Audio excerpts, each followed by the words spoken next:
Hey everyone, welcome to the Filmographers podcast, the show where ordinarily we study a director's career one film at a time. In our first season, we're studying Steven Soderbergh, but once in a while we step outside of the Steven Soderbergh verse, and we go to the movies to watch a recent release film, for stuff from Furiosa to Megalopolis, and today we are discussing our first ever sequel in Smile 2. I'm Michael Moreci. Keir. Keir, you okay? Oh, Keir. sorry, Mike. I was in character there. I was in character. A real Brando moment. You're just deep. Yeah, I do a lot of character work for the Filmographers podcast, and I'm Keir Graff, co-host of like, the Filmographers podcast. and like we said, today we're going to discuss Smile 2, a franchise that up until this week, to be frank, Keir and I were both, as much as a horror lover, I know that I am, and I believe Keir enjoys the genre as well. But this is Smile 1 was a movie that had escaped me up until now. So Keir and I are both new to the franchise, especially new to Smile 2, would just open. So Keir, start us off with your thoughts of Smile, a little bit of Smile 1 and then Smile 2. Sure. Yeah. So, like you, I had not watched the first Smile. I going way back, I'm a huge horror fan. In high school, I like nothing better to do on a Saturday night than rent three horror movies and watch them all. But as I got older, as I got kids, as it became a little bit harder to watch the horror films, I have become more of a dabbler, I admit. I still love nothing more than to be scared at the movies, but some of the big ones I've missed, and I definitely slept on Smile. So watched it last night in preparation for this viewing experience this morning, and I have to say I was really pleasantly surprised. I thought the first Smile was a very good horror movie, quality, uh, like good production values, better than usual acting, and I mean a simple, wonderful premise for a horror film, right? Like I mean, I'm sure anybody who's watching this probably understands the basic premise of it. It's probably not a spoiler to talk about it. No, it's basically your kind of standard like chain mail horror, Yeah, like something's going to kill one person and then some way it's going to infect the next, from, The Ring, It Follows, etc. There's plenty of these. There's the book called The Chain. There's many examples of chain horror, and Smile falls along seamlessly into that subgenre, you could say. it's like It Follows, but with trauma replacing sex, Right. right? Right.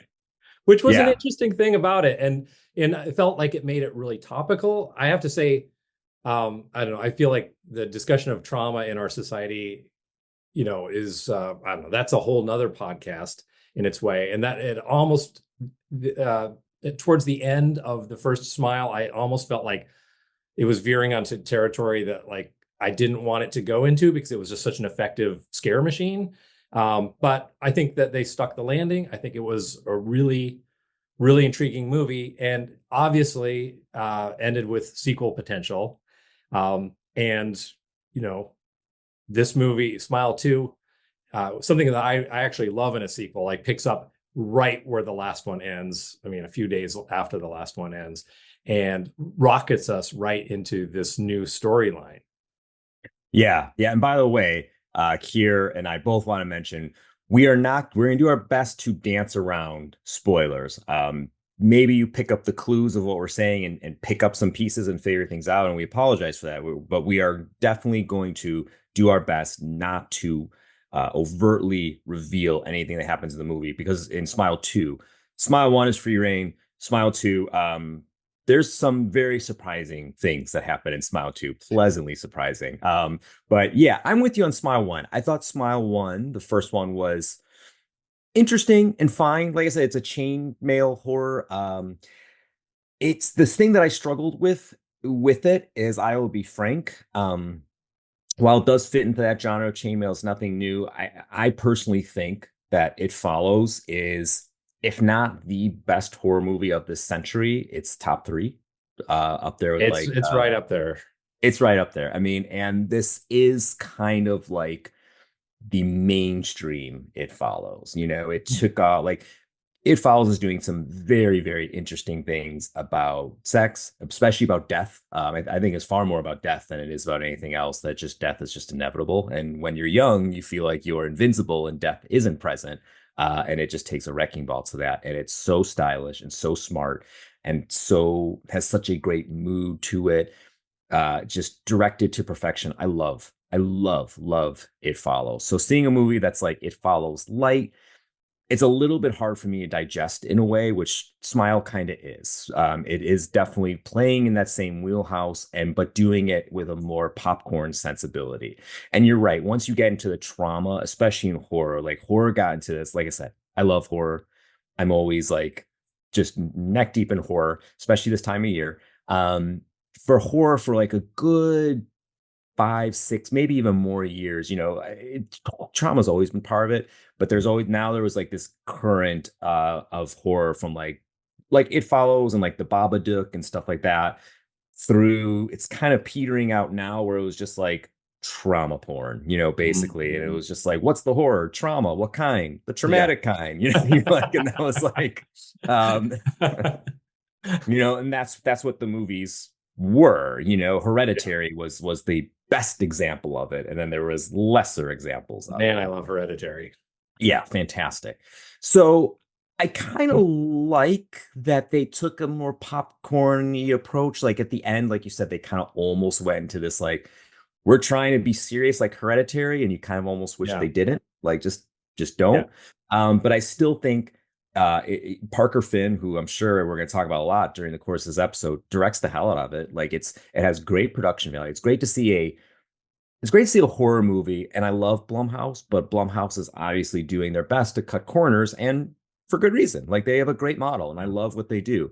But this is a Paramount movie, and you could tell that the budget is bigger. Smile Mhm. Two's budget, from what I see, is $28 million, and it shows in a very good way. Yeah. But it's got really good production value. He's doing some clever things with the camera. He's moving the camera a lot, taking very interesting points of views, putting the camera in really cool places. Like Parker Finn directs that movie, Smile One, very, very well, very confidently. So it looks great, it plays great. It's a little too long, I would say. I think you could have shaved Agreed. some time Agreed. off I that. feel like 15 minutes could have been lost and it could have just been a much more efficient scare machine than it was. But I didn't mind it at that length. And I agree completely. He directs the hell out of it. It was really interesting to see Smile, the first one on my TV last night, and then this morning, 10:20 a.m. matinee, see the second one on a very big screen. And what was interesting is his kind of signature move seems to be to flip the camera upside down and bring you into, like do a drone shot or a long zoom in or a tracking shot or whatever, like upside down, which feels a little gimmicky in some ways, but on the big screen, it actually gives you a little bit of a roller coaster lurch that I Yeah. thought was great. It was very unsettling. Um, Effective horror directors use the camera to unsettle you in the same way that they use the performances and the special effects and the jump scares and everything. And he really, his characters are becoming unmoored because they're being psychologically destroyed by this creature. And so to unmoor and disorient the viewer, I thought was very effective. I thought some of the drone stuff reminded me of like classic like Candyman, like those great shots going over the UIC in the first original Candyman. So I definitely was impressed as a feature debut. Terrific, absolutely Yeah. terrific. And Yeah. if I could sidebar No, derail no, go. back to the trauma thing for a minute. Did you ever see the It miniseries, the made for TV Oh, one? yes. Oh, yes. I was out of college. I was working in England, and for some reason, I watched that on VHS at the time. And I remember just thinking, like, this is the worst thing I've ever seen because it was so on the nose about. I mean, yes, that's all what they put on the screen in that is all in the book, and sure, fair enough. But it felt so made for TV because it was all like, you know, this monster is our fears coming to get us, and so ever since that traumatic viewing experience I'm so sensitized to that. And again, not to be repetitive, but I do feel like the first one edges up against it, and the second one even edges up against it a little bit as well. But thankfully, Parker Finn pulls away just in time. Yeah, and I think the second one, the angle that it took where basically she's her own antagonist, was far more interesting. Like Yes. I think everything that they did, and I guess we're veering into Let's talk about uh the second one. Smile 2, yeah, was for a movie like we said, Smile 1 was, I think we both agree, solid. I think you liked it a little bit more, but it's nonetheless a solid film. Took a solid movie and made something infinitely better. Like, and that's not to dismiss Smile 1. Smile 1 is still good, but Smile 2 to me is so good. It's so good. Like I just like it's one of those movie going experience where you leave the theater and you're like, whoa, like it's just catches you off. It caught me totally off guard. I by the end of the movie, I was like, I was so entertained and thrilled and impressed, wildly impressed by where it took this story. And when you get to the last 10 minutes, you're like, you just like gasp. It's like, oh my God, this is what was happening. And it's so Yeah. great. And the technique, going back to where we were, so we can stay a little focused. Like, I don't know if you realize this, the first whatever it was, 10, 12 minutes, that's one take that he did, moving throughout the house. Yeah. Like, I'm pretty Yeah. sure that was, and I was trying to, I started noticing it in between, and I'm like, I think this is, I'd have to watch it again, but I'm pretty sure from the moment Kyle Gallner, who was in part one, Yeah. steps out of his car, I'm not gonna say what happens, and goes into a house, I'm pretty sure that's all one take. That's interesting. If so, that totally escaped me, but that's just a testament to how much I was in that scene. I was, I loved the opening of this movie. Just Great. loved it. It was so, and again, you have to be very careful in talking about this film because there are wonderful surprises, but I have to say that from the jump, this movie picks up where more or less where the first one ended and just takes it in a in a direction that fits with the storyline and the mythology that it's now creating, and something we know the character's motivation to do what he's going to do. But it's very surprising, and also just like, I don't know, I was completely like levitating out of my seat. I loved that first 10 minutes of the movie. I did too. I absolutely like it, just such a rocket launch of a start. And again, the technique, even if you don't notice it, I firmly believe that if the technique is there, even if you don't notice it, you kind of are noticing it. And it lended itself to the Oh yeah.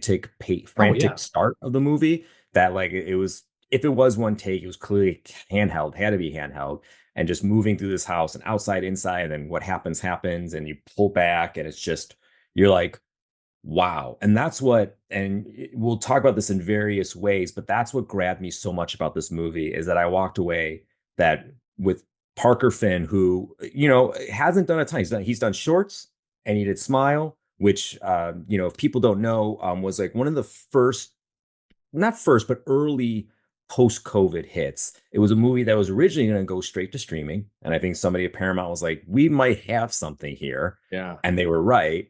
Released it, became a mega success. Now it's launched Smile 2. Essentially, might launch a franchise. I imagine Smile 2 is going to do really well this weekend. But he came out swinging with like this, yes, I made this movie. It became a hit. And he could have just kind of followed the playbook, which in a way he does.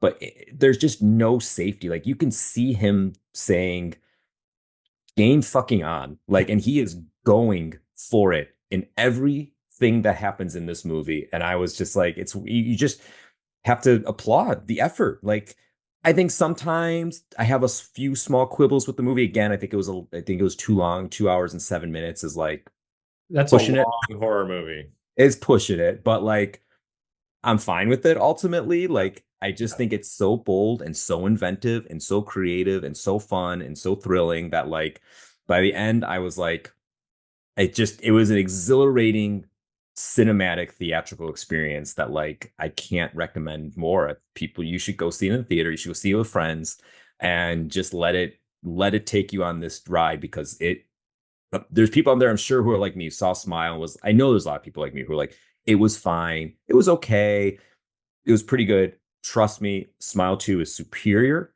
Just let it take you for the ride, and it takes you to places that you do not anticipate. It's the rare sequel that's better than the original. I agree with you completely. He levels up.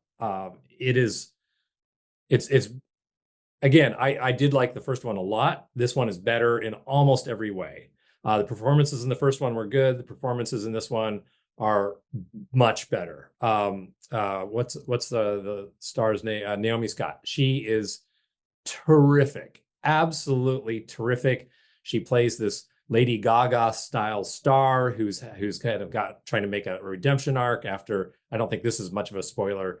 She has her career a year ago was totally in the gutter due to an accident and drug and alcohol abuse. She's trying to launch her comeback.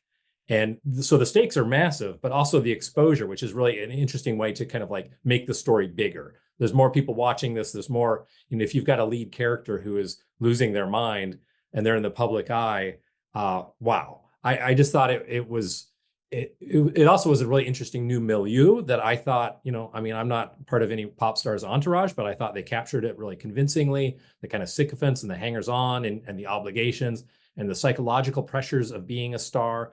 All that seemed very convincingly rendered. And then, of course, you've got somebody who's got to literally be on stage when she feels like she's, losing her mind. And because she's a recovering addict, people think, her erratic behavior has to do with that, which, there are good personal stakes. It just was, I think that I'm hard pressed to remember a movie that I kind of enjoyed, this kind of movie that I enjoyed in the theater as much as Smile 2. I forgot I was watching a movie until I jumped out of my seat. It is very scary. Great jump scares that are kind of not your typical jump scares, things that catch you off guard. She spends a lot of time in this incredibly creepy, luxurious apartment that feels very pop star appropriate, but at the same time is like, oh my God, turn some lights on. Like your skin is Right. crawling every time every time she's alone in that place with the doors locked. I was, yeah, absolutely agree. It could have been a little shorter, but I was fully in it for the running length.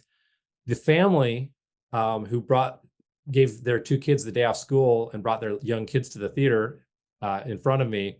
I think that they may have regretted that decision. I'm not sure. It seemed like they had to leave and collect themselves partway through, although they came back. I don't know. So in some way, I think that those, this Smile movie is going to have on these kids the kind of effect of the smile within the movie, because these kids are probably going to be traumatized for life. They got 7 days they, at most. um, maybe Adventures in Cinema, man. It never ceases to amaze me. One day, I've never told you the story I had when my experience seeing Megalopolis. That's for off camera. That Oh, was a doozy that happened. Filmographers After Dark. And Megalopolis, man, just it's a hot one. Well, Yeah. okay. But no, I mean, I'm with you 100%. Like, it's one of those things that you're like, you have to see it in a theater. It won't be as good anymore. It'll still be good. Don't get me wrong. I'm with you. Naomi Scott, someone who I'm unfamiliar with. She was, Jasmine in Aladdin. She's done some Disney stuff, prior to that. So it's not somebody who's really on my radar, but she was remarkable, remarkable. Like, I was exhausted from watching her, but in a good way, because she was just so, it just in the intensity that she's able to push out, like, just like that had to have been a demanding, this is over the course Yeah. of 30 days potentially, Yeah. that she's like keeping this elevated status that, like, wow, what a performance. And You she look does at it all with an American accent, yet another English actor taking American job. it's, yeah, our accent's easy, all right, y'all. One of the things that I thought was so good about her performance was that, how many times have we seen a horror movie or a lower budget movie or whatever, where somebody's supposed to portray a famous actor or a famous singer or a pop star, and you're just like, yeah, no, because they don't have the charisma to pull it off. She completely convinced me that she could Definitely. be a famous pop star, approaching the Lady Gaga level. Like the scenes where she's short with people and has kind of diva behavior, very believable. The scenes where she's vulnerable, very believable. But the scenes where she had to do choreographed dancing, it was so well done. The production values were so good that it didn't feel fake or tossed off or anything. It felt like, yeah, this is, presumably somebody who can do a dance routine with a big troupe of backup dancers that befits a top selling pop star who performs at Madison Square Garden. Like, I bought it.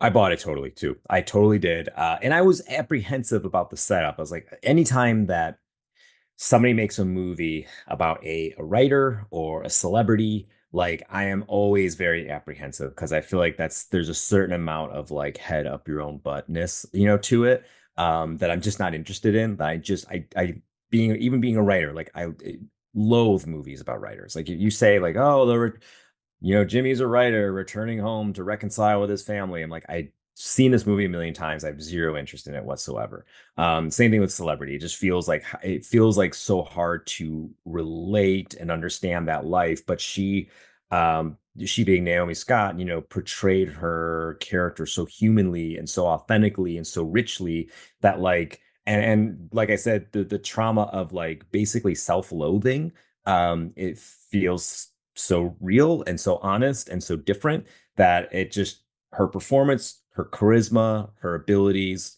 hooked me in. Parker Finn combined with Parker Finn, what he's doing made for, I mean, those two were just a absolute stellar combination. And the reason, you feel the reason why, not to give anything away, why that she has this role and why Parker Finn, who also wrote the movie, went this direction is very palpable and very smart and very pays off in a really cool way.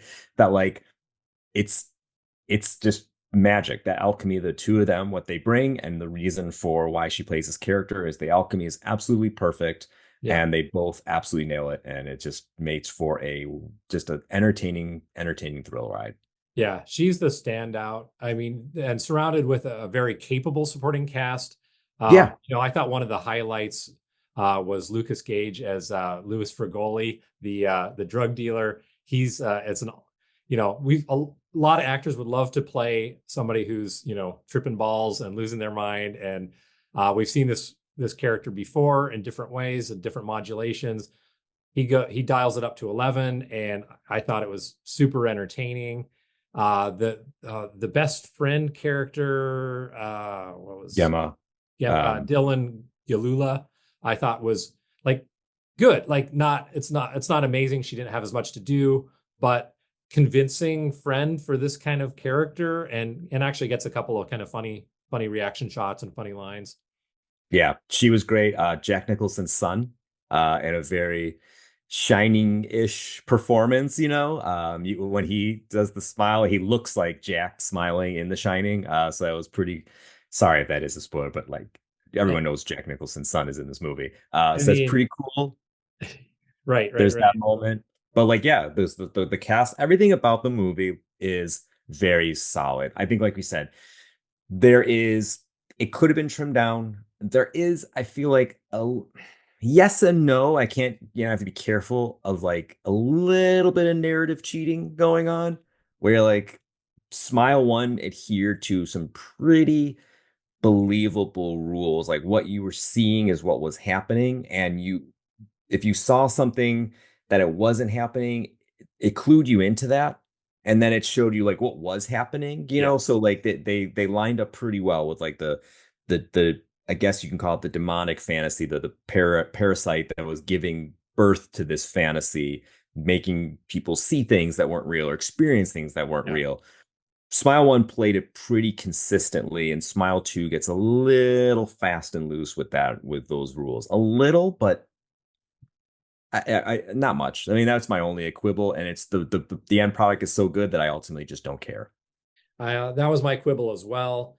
I do feel like movies about madness, movies about hallucinations, dreams, things where you're tricking the viewer along, as the main character is also being confused or deluded or whatever. I feel like that's always risky territory. And I agree. We often talk about, and you talk about, like, world rules need to be consistent in a film. And I firmly agree with that. The one thing that bugged me here was that sometimes we went so down the rabbit hole of something that wasn't actually happening, that when we snapped out of it and we saw what was actually happening, it was like an effective cinematic moment, but I did feel just that little bit cheated as a viewer because it's okay if a character has hallucinations in a film. Obviously, it's okay if they see things that aren't there. It's a horror movie. Totally okay with Right. that. But we went down some rabbit holes that went on so long, and then we're kind of told that, it's the Dallas syndrome, like it was all a dream or all hallucination. Those are frustrating. But as with you, the movie was still so well paced and so scary and so involving that I did forgive it for those things, but I found myself wishing that there were a way that he could reconcile, play by the rules of the first one and still make this second movie. I think it would have been even better. But again, it feels like a quibble because I do forgive the movie for this. I did love it. It wasn't like one of those things where I kept snapping out of it and saying, "Oh, fine, I give up or I'm cheated." I just kept wondering what was going to happen next. Me too. And you know what? Ultimately, you know, the one thing that I loathe to say that Smile suffer from, but the disadvantage that Smile has. So, I'm gonna sound like shamelessly plug, but I will shamelessly plug. So the movie that I wrote, Revealer, that's on Shudder, the greatest streaming service there is, and you can rent it on Amazon and etc. Places like that. It's widely available. But like we because it was a COVID movie, first and foremost, like we couldn't bring that many actors in. So like as a product of that, we have very low body count. And that's something that producers were like, well, we got to find a way to kill somebody in here, because it's a horror movie. Someone's got you have your blood, you have your good kills. And Smile, similarly, again, suffers from the same thing. I don't want to say it's hard to say suffer, but like they have to find their scares elsewhere because the body count is low. The whole point is that like one person gets cursed, then that person, lives or dies, right? So you have to find other ways to fill that like scare vacuum. And I think that they find it in playing with reality and building a unreliable narrator. So like the impulse does make sense and it does fill that fright vacuum that you need as a horror movie. I mean, again, I think like the shorter runtime could have like made it so those scares were like a little bit tighter and more condensed and probably would have been a little bit more effective. But like you you have to have something, and the unreliable narrator, like you said, the madness, the mania, whatever becomes the thing that they use. It's just a matter of like how far you push it, and maybe they pushed it. Parker Finn pushed it like a little bit too far, but again, like I said, where it goes and what it pays off, and why you needed it to pay off in that way to get the character to a certain place, you're like, okay, I get it. Like, Agreed. And the ending, like when I saw the ending, as some viewers will, a little before it happened, but I was kind of rubbing my hands in anticipation because I was like, oh, this is gonna be good. Like and I love the ending. Can't say anything about it because we're not going to do a spoiler in this video, but I think it's safe to say there's a Smile 3 in the works. If the deal hasn't been inked already, this is set up for a spectacular Smile 3. I agree. I agree. I and now seeing the way Parker Finn, not just because like we've probably talked about, you and I at least very know, like sequels tend to just like, let's just do the first one again, you know? And Smile does it to a degree. It doesn't break what it's done, but it certainly evolves it. And seeing how Parker Finn was able to evolve 1 to 2 and increase his budget, I'm sorry, increase with an increased budget, increases production value and enhance the story. I'm very excited to see him get another crack at doing it again. Like I am fully in for giving him the opportunity. And if there is a Smile 3, I will be there. I will be there opening night. Absolutely. Maybe that's a good place to end it, unless you have any other thoughts on Smile 2, Mike. No, I mean the only thing it makes me think of now, I'm like thinking, and if you want to throw in anything quick, the pantheon of better sequels, and all I have is Terminator 2, I have Godfather 2, I have Empire Strikes Back, and I have Smile 2, and this is like off the top of my head. I mean, I would throw in Evil Dead 2, but that's a tough one because original Evil Dead is such a fucking low budget masterpiece. But that also falls into the category of kind of what you're talking about. It's like they kind of remake it, but with a better budget. Yeah, But I do think that Evil Dead 2, just they had more experience and more assurance, and that one just pays off in a lot better ways. So while I adore the first one, I would throw Evil Dead 2 into that category of a sequel that was an improvement. Yeah, I don't know. I would agree for sure. Absolutely. Well, listen, listeners, viewers, if you're listening, make sure please leave us a rating review on your platform of choice, Apple Podcasts, Spotify, any place, anywhere. We greatly appreciate it. If you're watching, hit the subscribe button, hit the like button, tell your friends about us. It makes a big difference. We're in the middle of our season on Steven Soderbergh. We have past go to the movie episodes with Michaelopoulos. What is it? Axel F, Furiosa, Furiosa. and we did one more. Or did we only do three? No, we did Alien Romulus. We did Alien Yeah. Romulus, a sequel that Uh, was good, but not better than the original. which you can also, if you wanted to really throw down, get people arguing, Alien or Aliens, Oh yeah, yeah. very different movies, but is the sequel better? There was a Hard to brief say. moment in my life where I preferred Aliens, but I'm firmly in the Alien camp. I am too. I I was am too. younger then. Going through a phase. I like to see stuff blow up. Now, yes, in addition to giving us a review, like and subscribe to the YouTube channel, please. We really appreciate anything you can do to spread the word. Share our podcast. Share this episode with a friend. But also take a little time out. It's the spooky month. You need to watch another horror film. Go watch Mike's movie Revealer. You won't regret it.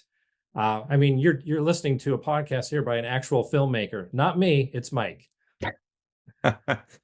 Well, thank you. Yes, you can, like I said, you get on Shutter. It's our fun, made it in COVID movie and made it with a lot of love and a lot of heart and a lot of guts and had a time of our life. And I think we made something pretty unique and pretty scary. If you like a apocalyptic uh horror with strippers, this is your movie. And who doesn't? Who Who doesn't? doesn't? Special thanks, as always, to our amazing producer, Kevin Lau, probably on a film set somewhere right now. He To worked on Gompson, Revealer. who worked on Revealer. Yeah. To Gompson, who composed and played our theme music, and Cosmo Graff, who did our amazing logo. And we'll be back next month with another Goes to the Movie episode. We haven't decided what we're going to watch yet. I don't know. Yes, it's a mystery even to us. If there's But we're something you'd back. like to vote for, leave it in the comments.